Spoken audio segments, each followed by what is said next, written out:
Your exclusive source for real-time coverage of the stock market for politics. With me today are Paul Krishnamurty, political betting consultant for BetOnline.ag and Betfair, and Pratik Chougule from Spangled Gamblers. We're looking at a few new markets that have just launched on PredictIt. We've got the panel's top trade picks for today. And I'm hearing myself in my ear. Pardon me one sec. And we're taking your questions live. Plus that secret promo code to hook you up with a free $25 to get started with your trading. All that and so much more awaits, so let's get to it.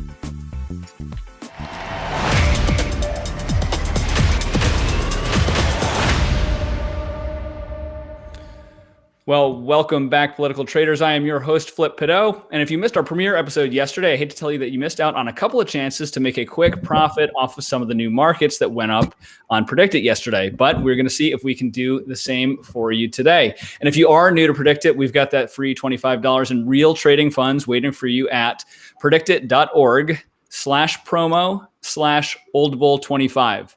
You put in 25, you magically and instantly double up to 50. Whoever said there's no such thing as a free lunch is the best and most guaranteed profit you will ever find on the site. We also ask that you spare just a second or two and click that subscribe button and the little notification alarm bell so that you'll be notified every time we go live.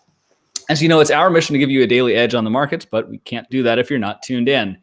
If you have a question about a particular market that you'd like to ask of our panel today, go ahead and put it up in the chat window. Time allowing, we'll get to as many as we can.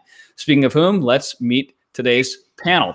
We are honored to be joined by, once again, the host of Spangled Gamblers, Pratik Chougule, and he was having a little bit of audio issues as we were jumping in. But Pratik, are you able to hear us now? Yeah, I think it's working now. Oh, terrific. Well, Pratik, how are you? Making money today? Yep.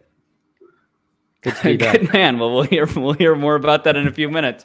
We're also joined now for the first time by Paul Krishnamurty from BetOnline and Betfair. But before we let them open their brilliant mouths, let me again state for posterity that all content and opinions presented herein, whether by hosts or guests or for informational purposes only, should not be construed as investment or other advice, and hosts and guests may hold or plan to trade positions in the markets being discussed. So, Paul, joining us from across the pond. It's your first time on this show, but you are an alum of our Art of the Possible podcast and a preeminent international political gambler. So I'm sure you're well known to the broader Old Bull audience. Even so, tell the viewers a little bit about yourself.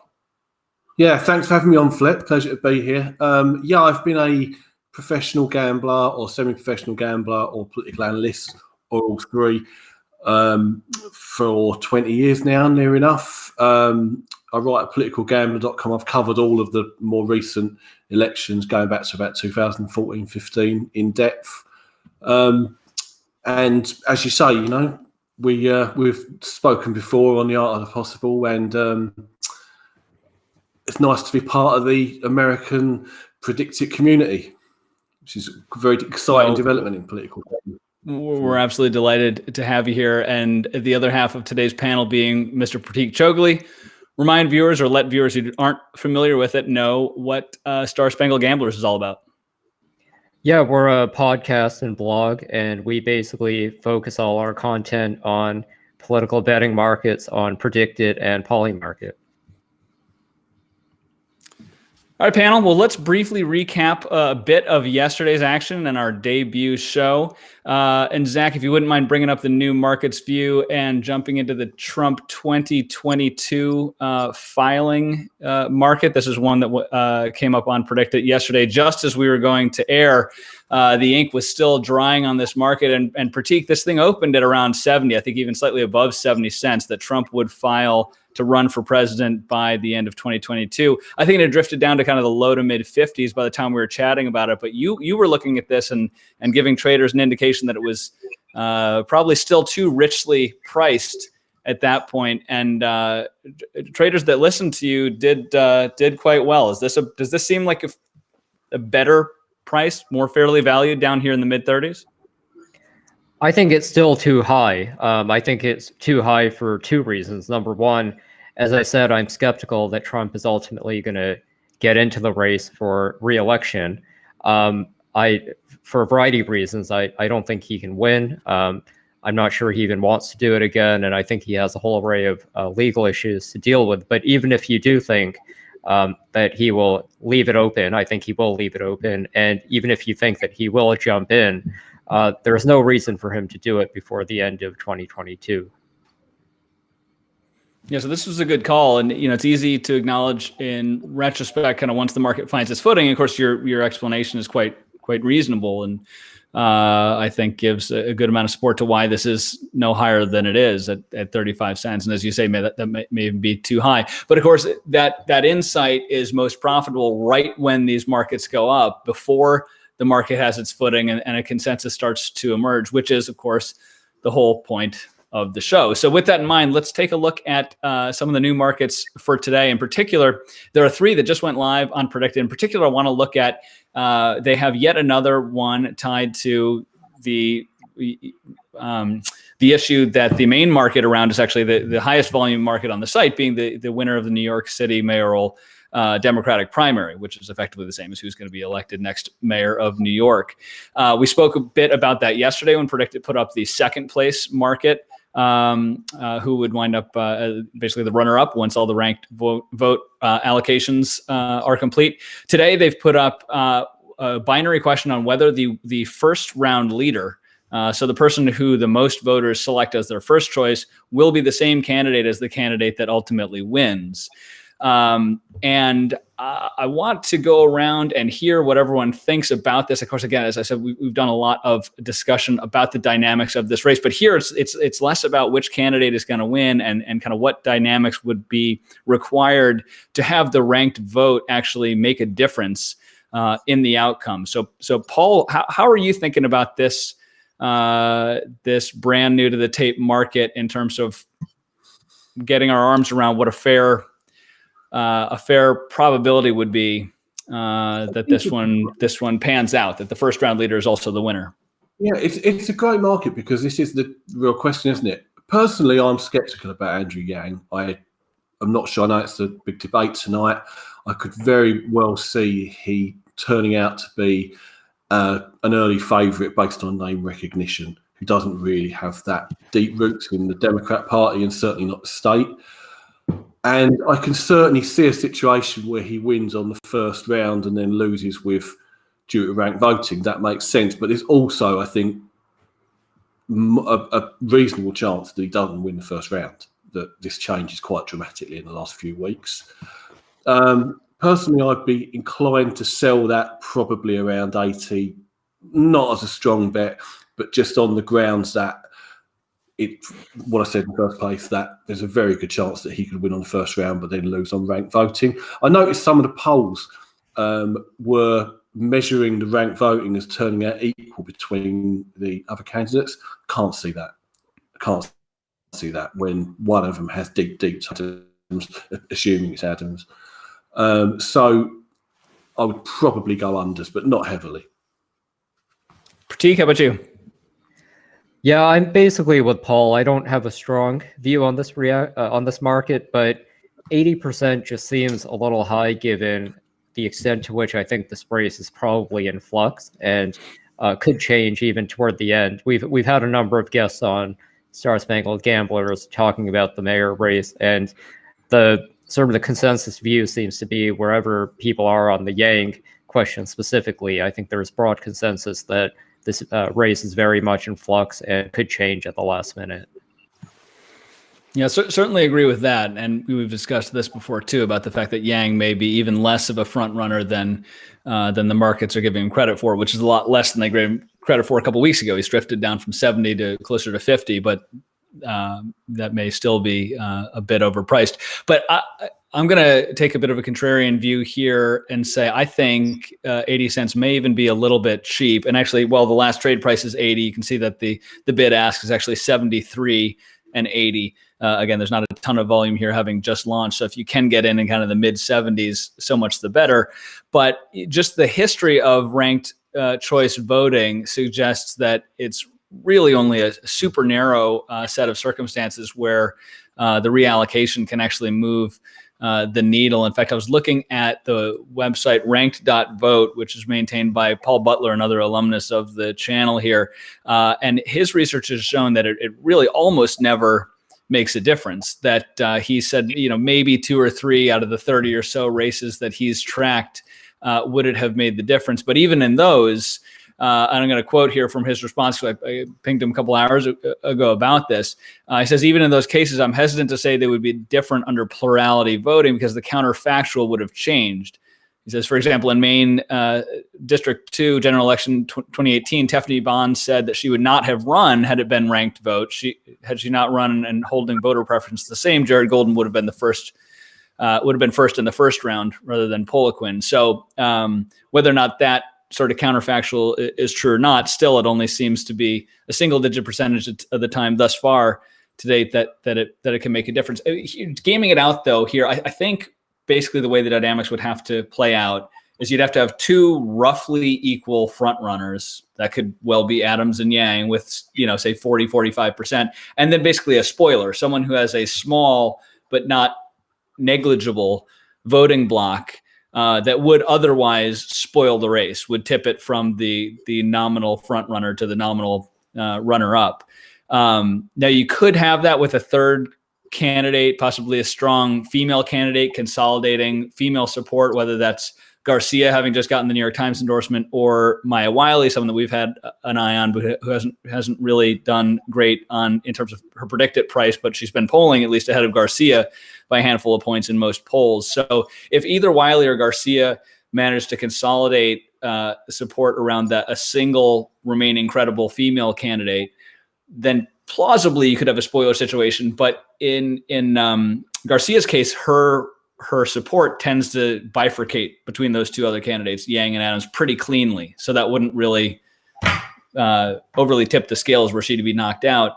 Wiley, on the other hand, her support and this kind of hypothetical ranked vote polling does tend to go, maybe not overwhelmingly, but about 2-to-1 to Yang versus Adams. So if Yang's still the front runner, then you take Wiley out, Yang just becomes more the front runner. So I think again, gaming this out, for this to happen, you've got to have Adams, I think, with a narrow lead over Yang in the polling averages, and Wiley being that third potential spoiler, say 10-15% support that then could net an extra, say, 5 points to Yang upon the reallocation. So it's not impossible. I just think it's such a, triple bank shot here for that to happen. And just given the historical context here of very, very rarely the ranked choice vote actually swinging the results. Again, look for opportunistic ways to get in, hopefully somewhere south of 80. But I think this is almost a sure thing that this one resolves. Yes. Go ahead. Is that? So would you take it at 80? I would take it. I mean, if it were 80 or 20 on the no side, I'd take the 80. But here you're looking at 27 to short and 80 to go long. So I'd probably try and put it a bit around 75, see if I can get that filled. Yeah, I think you make a very good case there historically. I mean, just so we have seen that kind of thing in Britain before, like a Labour Party leadership was settled on second ranked choice. Just more widely on that contest, I mean, where do you guys stand on the idea that Yang's early polling is just a name recognition thing? And his popularity in the market, I mean, all the money with BetOnline's been for Yang. And I remember at the last election with Yang was an insanely short price when he had no chance whatsoever of winning a Democrat primary. He's just got a big fan base and a big name. Whether that do you agree with that? And that it's very vulnerable going into the closing stretch of a election that not that many people would have paid that much attention to? I think so, yeah. And we discussed a bit yesterday too about, you look back 8 years ago and de Blasio was polling at 10% or lower a couple months before the election. You had Christine Quinn, not as much of a national household name as as Yang, certainly, but in New York as Speaker of the City Council, a much better known name than de Blasio was at the time. And so she polled at 20, 25, even 30%, higher than Yang is Yang's high watermark in the polling thus far. And obviously de Blasio went on to win that one handily with, I think, almost 3 times the vote share that Quinn wound up with. So, yeah, I think in New York in particular, people start paying attention to these primaries several weeks out or a couple months out, which is sort of where we are right now, a month and a half out. And this is when they start to really form their opinions of the candidates that are going to inform their voting. We haven't seen yet how New Yorkers will behave under a ranked choice election. But I do tend to agree with the premise that the name recognition driven polling advantage, modest as it's been, that Yang has enjoyed can evaporate pretty easily.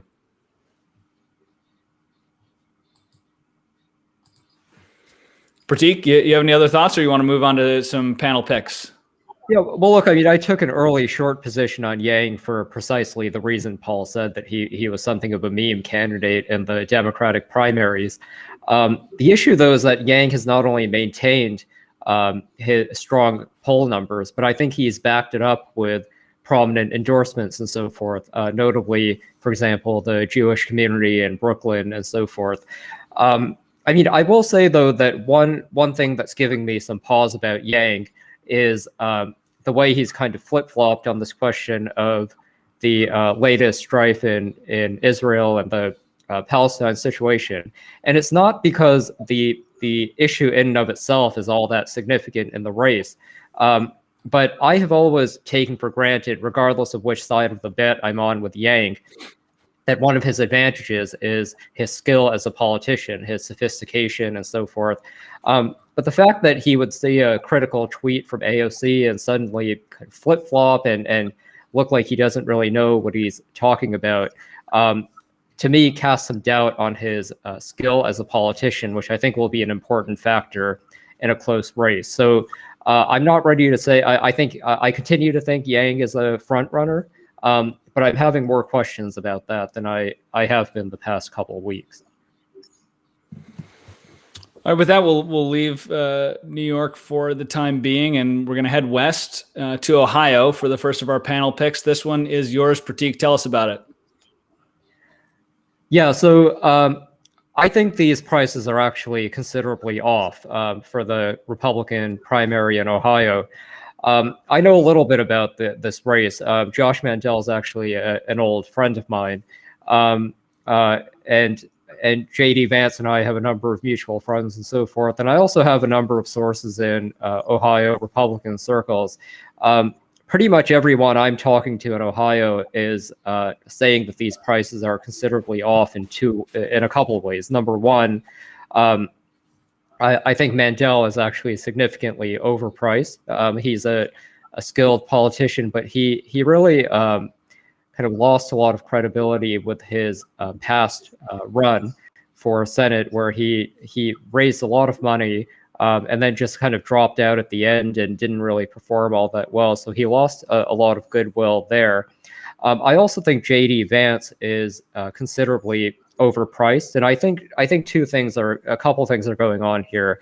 Number one, I think there's a name ID issue, which is that JD Vance is something of a national figure and someone who people gambling on PredictIt know about, but his name ID and recognition within Ohio is much less. And insofar as people know him, I think a lot of people view him as being kind of a carpetbagger, like he hasn't actually spent that much time in Ohio. And I also think people are actually underestimating the extent to which Jane Timken is quite strong. She comes from a renowned political family in Ohio. She has a lot of money. From what I can tell, she has built a lot of goodwill in Ohio Republican circles. And this is an important factor. If you're thinking about who Trump is likely to endorse, I think Timken certainly has an edge here. So I could be reading this wrong, but my view is that the markets are considerably off here. I'm going to say go long on Timken and short the other three candidates that are in the top four. And would you do all of those, or is one of these the most concentrated play that you'd focus on? I mean, I think if you're looking for a safe bet, I would say short Mandel and leave it at that. I say that regrettably because he's a friend of mine, but I think that's what I would do as a gambler. And I think if you have a little bit more of a risk tolerance, I would say take positions in all 4 of these. Go long on Timken and short on the rest of them. By the way, I'll just say one thing too. I mean, I have heard, and I can't say for sure that this is true, but I don't necessarily take it as a given that JD Vance will even remain in the race for the duration of the primary. And I say that because there is a scenario here where he'll raise a bunch of money, but then decide that he wants to run for Congress instead of Senate and just walk into a safe seat. I don't know precisely how likely that is, but the point is that price could go from 32 to 0 overnight. Yeah, certainly be a dangerous one to be on the yes side. Paul, are you watching this race at all, or watching this market? Well, I have been watching it from distance, but I wouldn't claim any great expertise. I would just say when the tip came through, I knew what Pratik was going to suggest. My immediate attitude was, I know Pratik, he's a super smart guy. I don't really want to take his bets. And when he tells me that he knows Mandel and is betting against his friends, that's got to be a tip, hasn't it? Obviously, this is about Trump. Whoever Trump endorses is a massive favourite. I didn't have any in on that, and now Pratik tells us that it's Timken, so I'd go with that. I mean, the only bit of information that I'd really gleaned to separate any of them in the first place was that Vance has received $10 million from Peter Thiel's.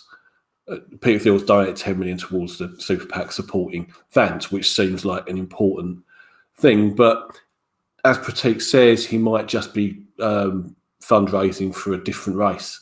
You know, this may not be his target. So from the logic of everything we've just heard there, well, actually, from the logic of everything he's just said, I would say probably buy Timken, because you might end up in a 2-horse race with Mandel, who he doesn't think will be good enough. Right. Yeah, I mean, look, normally when you have someone like JD Vance bringing in a lot of outside money, that really matters, and it does matter here. But I think what the markets are discounting is the fact that money advantage is a little bit less significant here than it normally would be, simply for the reason that Timken herself has a lot of money to bring into the race. I think it's got to boil down to Trump. I mean, if there's any clues whatsoever on who Trump is going to endorse, then that's got to be the bet, because he's got Ohio locked down, right? Paul, let's go to your pick. We're staying in the Midwest, moving over to the Badger State of Wisconsin. Yeah, so we're going to what I believe will be the key race of 2022, Wisconsin Senate. Arguably the ultimate purple state, very tight betting. I think the betting's the wrong way around. I think the Democrats are underpriced. We know that it's a lot will revolve around whether Ron Johnson will run.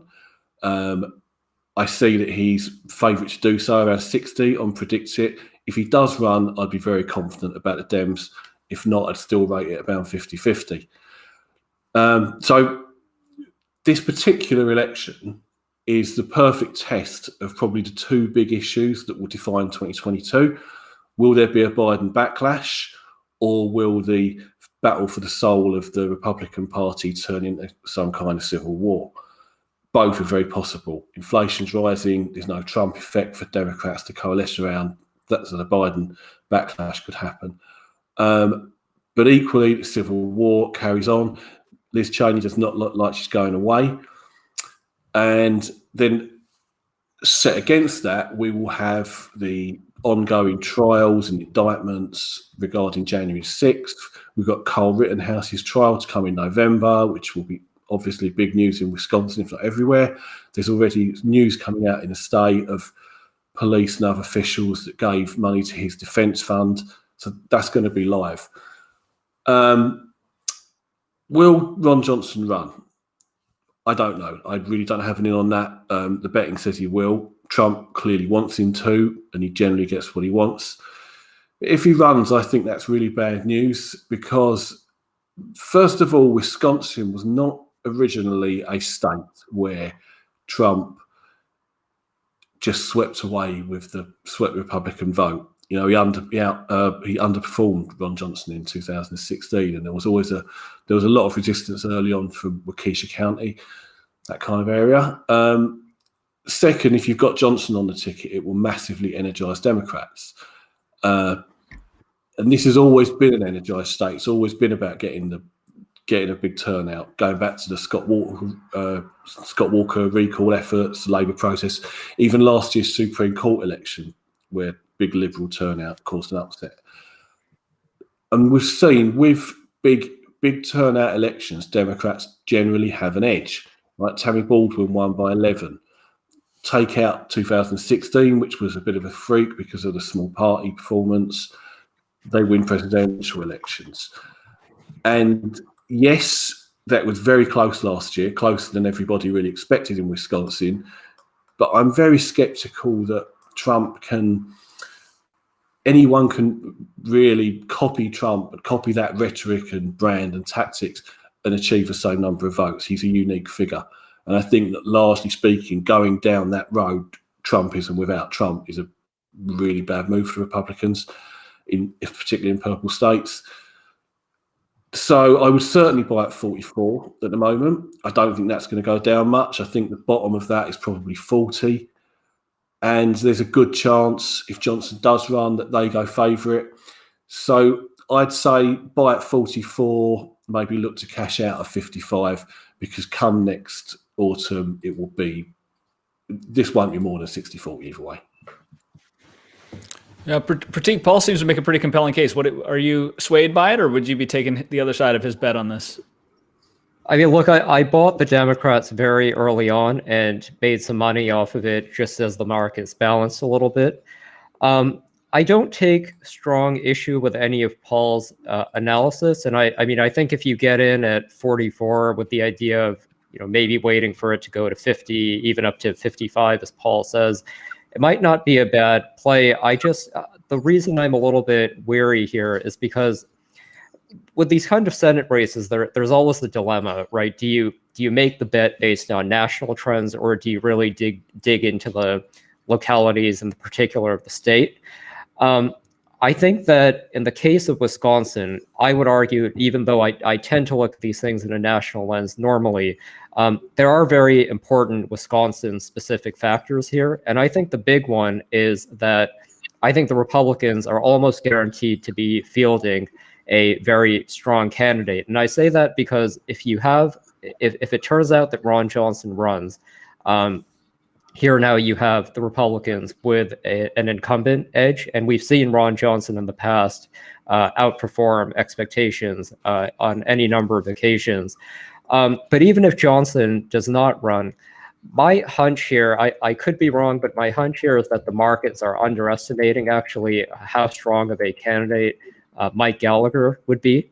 And I'll even say it here that I think if Gallagher can become a senator either now or at a young age, he's someone actually who is presidential level talent. I mean, he has the military service, he has a undergrad degree from Princeton, PhD from Georgetown. He has the ability, a national network that can raise a whole load of money.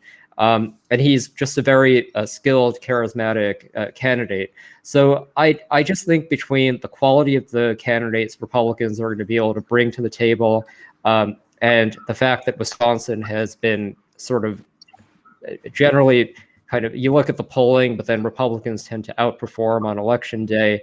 Even if you assume, as I am assuming, that Biden and the Democrats are going to be pretty strong going into the midterm elections, I'm not sure this is the one that you want to necessarily mess around with a bet on the Democrats. Fair enough. Also worth mentioning, this is actually a pretty low volume race, perhaps just because it's on the field of midterm elections that are still a year plus out. So it can make it somewhat hard to fill a big position. Although I see the order book is relatively healthy here. If you do want to get in, you shouldn't have too much trouble without moving the price. But it may also mean that you get more opportunity for mispricings in the low volume markets. So again, if you're swayed by Paul and Pratik's analysis here, this might be a time to jump in before the race becomes further in focus.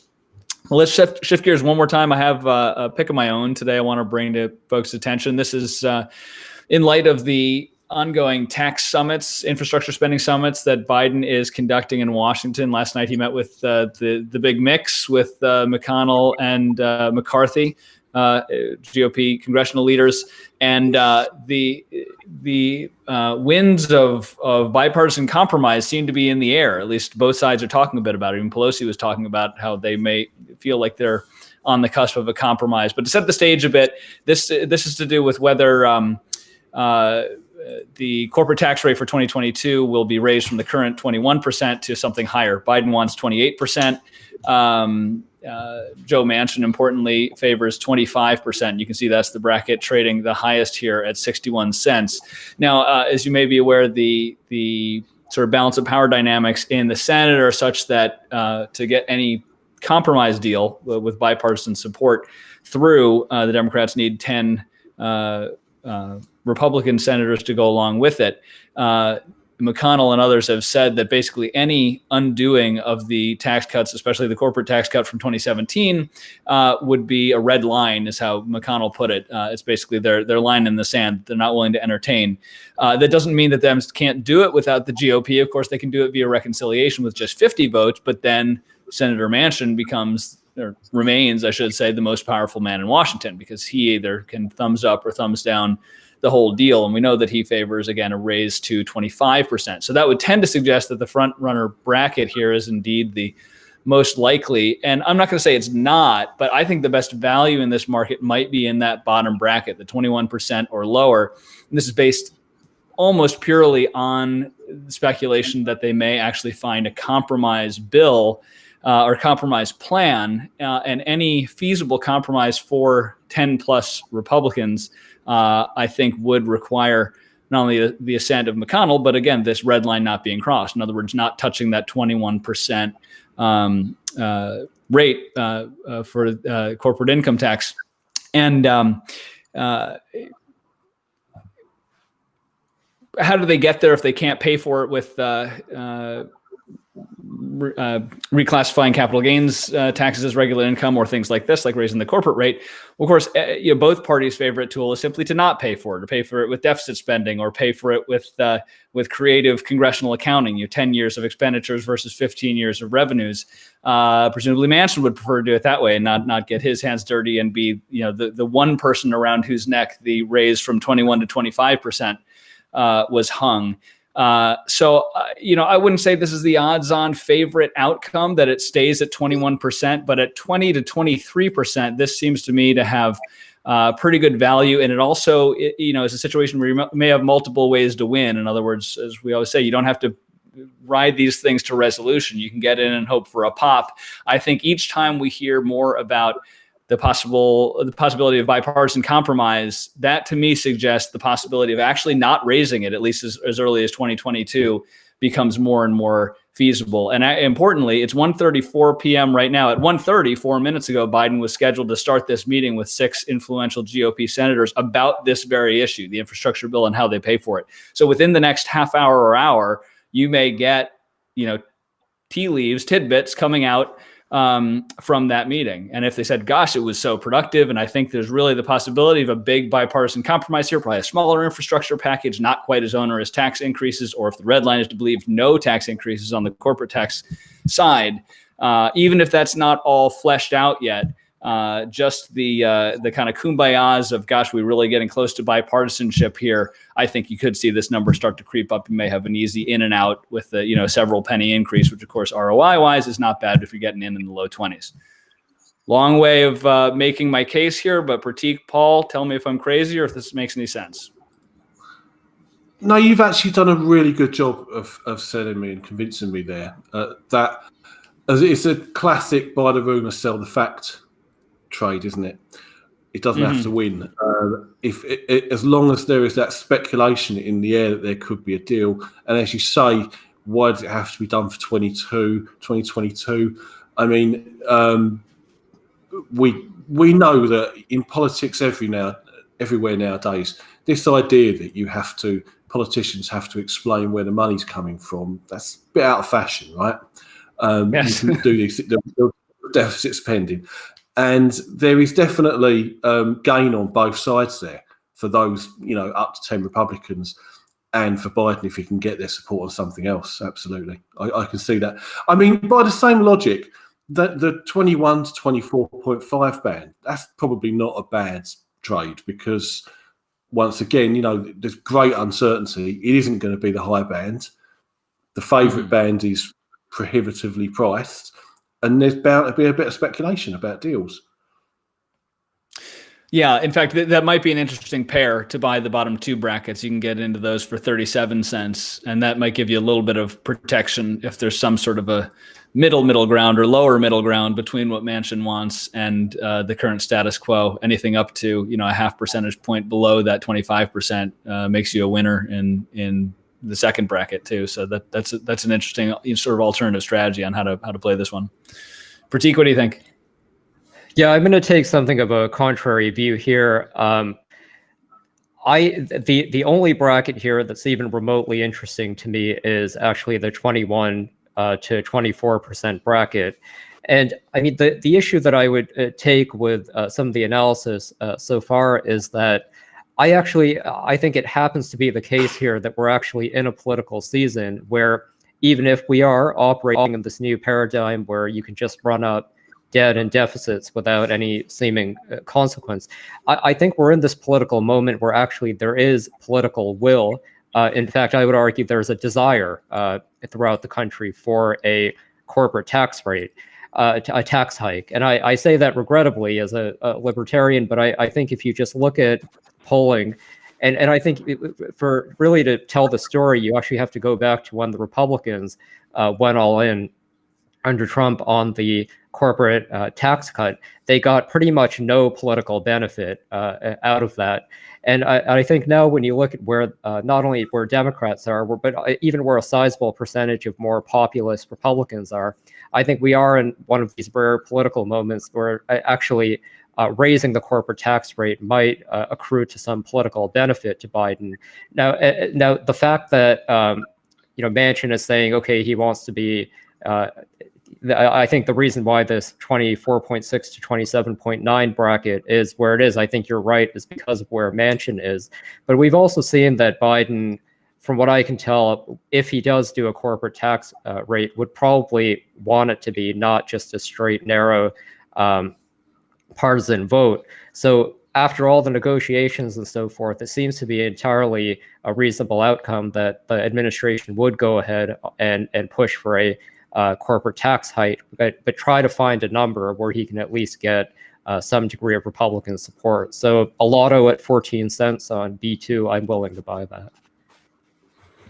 Yeah, I think that's pretty compelling too, and you can certainly see it playing out that way. I'm swayed by your insight here. I think in light of that, I would probably adjust my pick to be indeed to pair these bottom two. So you're still getting 37 cents. It's slightly cheaper than betting no on the prohibitively priced third bracket, because of course you're lopping off the probability of the 28, the full 28, which seems like a non-starter. But you can nearly triple up then if either of the bottom two brackets hits, and again with potential for pops as news dribbles out of these meetings in DC. I see we're getting on to about 1:40, so why don't we leave it there on the panel picks. I want to go real quick to a question that popped up in the chat here from Kevin Leiden. He's asking who we think AOC will endorse in the NYC mayor race, and who would be the most influential endorser outside of Biden and Harris. Outside of Biden and Harris and AOC, I don't know that New Yorkers really respect virtually any prominent New York politicians at this point. I mean, Andrew Cuomo, Mike Bloomberg, anyone on the Democratic side might do more harm than good. AOC might as well to certain voting blocks. But I would have said Scott Stringer before he got into his problems, harassment allegations. So that endorsement's probably not forthcoming, but he was probably the one with whom she lined up closest policy-wise. Possibly Maya Wiley. You have her being a female of color, which has been the presumption that would help win an endorsement from AOC, and at least in the New York Times analysis. And as a former, top lieutenant of Bill de Blasio, cut from a somewhat similar cloth politically as AOC, or she may just sit out. I don't see her probably endorsing either Yang or Adams unless it comes down to a two-man race and she really decides she's against one more than the other. But in terms of who would be the most influential, I guess, Barack Obama. If you're talking about no Biden, no Harris, other than AOC, someone that would have broad appeal to Democrats in New York. I think pretty much any other local notable politicians are pretty well reviled by New Yorkers. What do you guys think?